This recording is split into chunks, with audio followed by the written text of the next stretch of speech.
So I think it's really important to run through the lines in the scenes in Storm Clouds, so that it's always at the same time every time we run through it, so that the music tutor has a good idea of how long to keep repeating like the instrumental bit, because otherwise if we go too slow or too fast, then it will wreck the pace of the song and there will be a massive gap in the song. Also, I think I probably need to raise my voice a little bit more during Storm Clouds, which just to show my anger a little bit more and how frustrated I am that Thule isn't taking the 5 strikers dead and 60 wounded seriously enough. And I just need to shout a little bit more, which makes sense for Thule to which makes sense for Mr. Hopkins to change the subject and ask what's for dessert, because it's the tension at the table is a bit too tense. Are you developing your character? From that week, I developed my vocal expressions, particularly in that week, because we were taught on a lesson how to use accents properly, and we were given a few exercises such as repeating one line over and over again, even and projecting it, as well as saying the vowels in a Dagenham accent, in a posh southern accent, and in a Chesterfield accent. And we were shown how important the vowels are, and how it affects each word we say. And then we split off into different groups to see to get a little bit more of information and guidance on how we want our character to sound. So I went on the Made in Dagenham film clips of Lisa, and I wrote notes down, and it was just like what we've been taught in lesson. And I think in the scenes during the end of the week, I made sure that I pronounced my vowels well, so that I had so that as well as being well projected. And I think it showed how much accents matter in this play, because the different classes is what the Dagenham girls are trying to fight for. And it's really important for me to make sure that my accent is as posh as it can be, so that it contrasts with the Dagenham girls and shows how many privileges I have that they don't. So I think that's really important, and I think I made sure that my accent was as good as it could be. What techniques did you learn in this session? I've already learned kind of mostly all of the Stanislavski techniques, but the ones I used the most in that week was probably the given circumstances and emotion memory. Given circumstances, because I tried to think about, because in the duck scene I wanted to portray how awkward and how there's not much of a relationship between Mr. Hopkins and Lisa Hopkins. So I tried to act very irritated as soon as he opens his mouth and says something that is quite immature, because I do think he's immature, not only because she disagrees with him on many occasions, but also because she knows he can't imagine her with a job, and that gets her angry, because she wants to show him how much she wants a job, and she wants to prove him wrong. But for now, it's kind of just the same routine, and she's bored with the routine and him. So I kind of wanted to create an awkward atmosphere and also emotion memory, while also doing the duck egg scene, because normally when I was younger, if I knew someone wasn't paying attention to me, I would jump up and down until I got their attention. And I would get irritated each time I would say a word, and I knew they weren't listening anyway. And so I kind of used that irritation and changed it into a more mature response. So instead of jumping up and down, I would control all my anger and irritation and use it in a sarcastic way. By saying polishing off a few bottles of vodka and set fire to the Women's Institute. And that's probably what she kind of wishes she could do. She wishes she could be reckless, but obviously she would never do that, and she just wants to see how far she can go until Mr. Hopkins realizes what she's saying, but really he never does, because he's only into himself. Discuss your strengths. I think my accent has definitely improved, particularly due to the lessons we had just on accents, as we realised that vowels were really important when speaking in our chosen accent. So we spoke the vowels in a Dagenham accent, in a posh southern accent, and in a Chesterfield accent.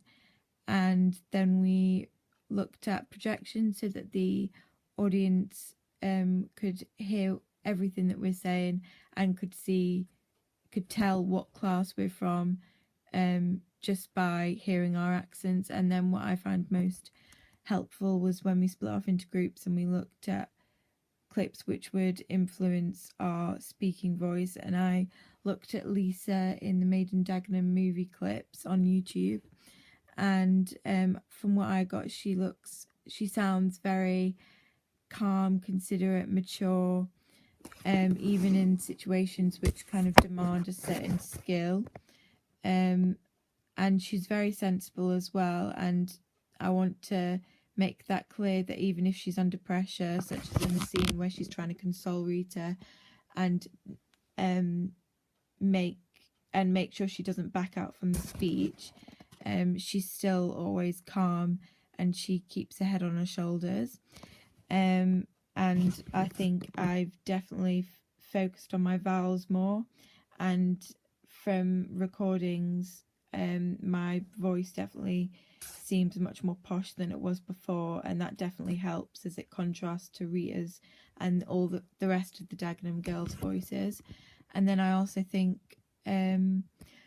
my reactions are much better since we used the magic if in the scene when I'm trying to console Rita, and she kind of moves from one end of the room to the other while stressing, and I have to repeat her name, Rita, and we reach a climax until I finally kind of like grab hold of her and keep her mind straight.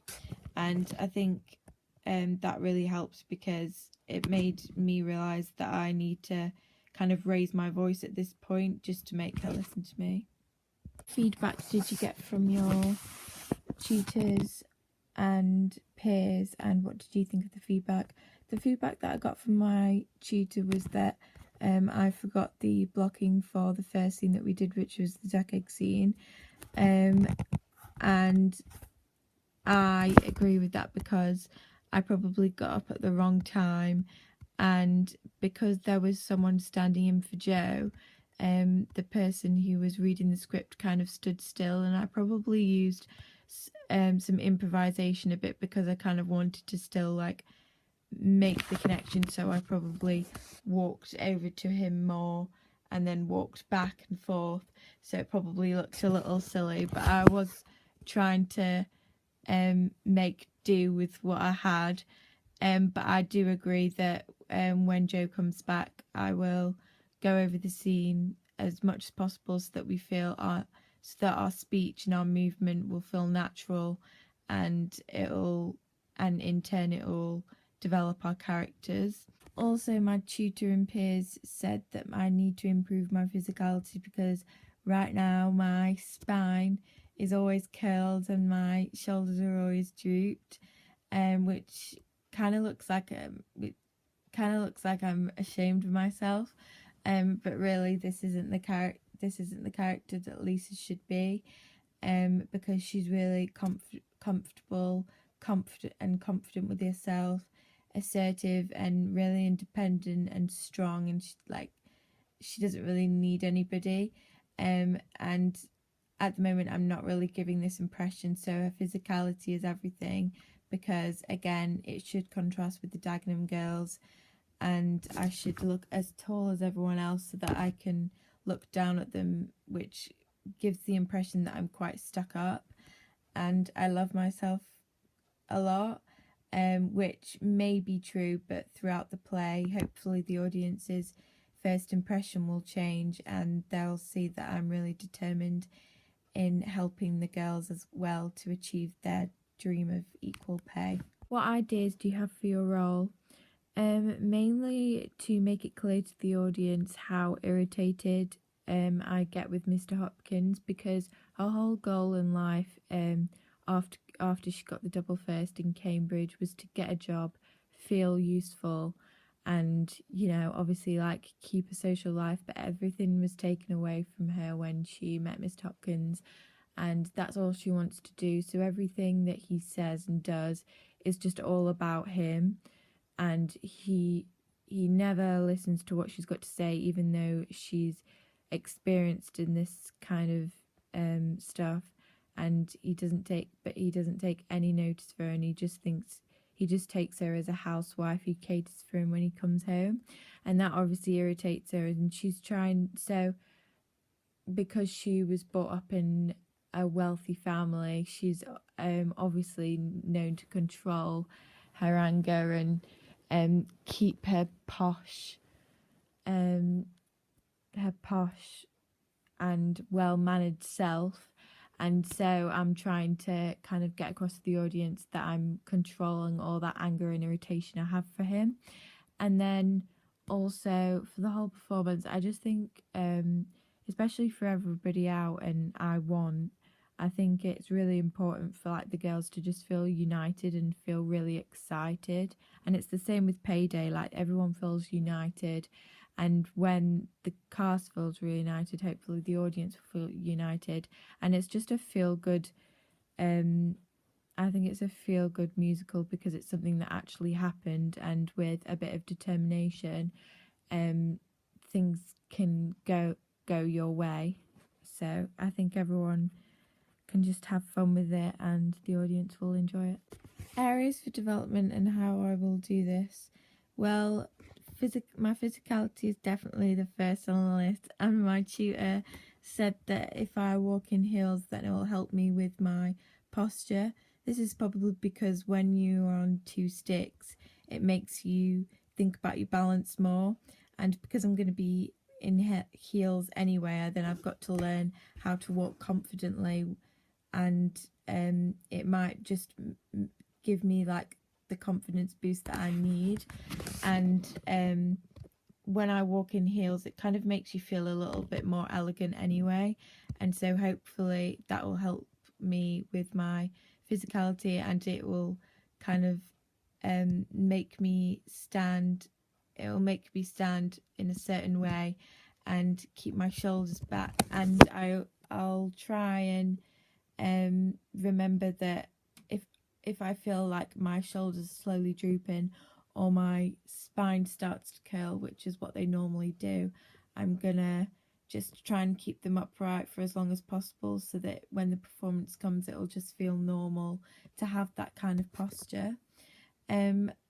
Also an improvement is to help people with the scene transitions, because I feel like the transitions are a little slow, and if I help out more then the performance will be a lot snappier. And I'll do this by going through the script and seeing which scene comes next. And so, because I'll have more of an idea on which scene comes next, then I'll be able to help with props such as chairs, tables, little things like. Last improvement I want to make is remembering the blocking, and so when Joe gets back and Chris gets back, who plays Tooley, I want to go through all the scenes so that I never forget what emotion I feel at that point, the movement I make, and the direction I want the scene to go in, and so I don't lose like any of the atmosphere that we've already created when we first block the scene. And the more times we do it, the more times I do it with people like Rita and Mr. Hopkins, Tooley, anyone, the more natural I'll feel doing it, and that'll definitely help develop my character as a whole.